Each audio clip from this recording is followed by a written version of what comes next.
पास तो लाइसेंस ही ये नहीं है। कार्बोरेट का टंकी है और इसको वेल्डिंग के लिए इस्तेमाल किया जाता है। और अगर खुदा न खास्ता कोई वजह हो तो ये धमाका भी हो सकता है। ये देखिए यहाँ तक इसने इस बंदे को अरेस्ट करें, सील कर लें, क्योंकि ये इसमें इतना वो खतरनाक चीज और भी ऑर्डर। इस शख्स को अरेस्ट करने का कहा गया। ये किसकी दुकान है?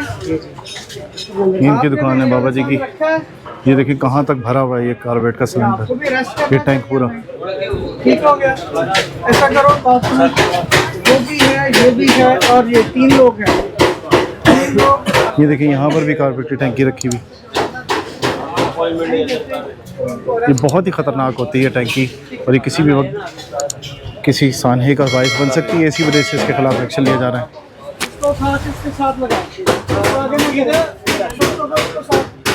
यहाँ के लोगों ने कभी सोचा भी नहीं था कि पैरा यहाँ तक भी आ सकती है और यहाँ पर भी एक्शन हो सकता था। इस दुकान को भी 15,000 रुपये जुर्माना हुआ है और इसको सील करवाया गया। ये सामान अभी इन्होंने अंदर रखा, इसके ऊपर भी पहुँचे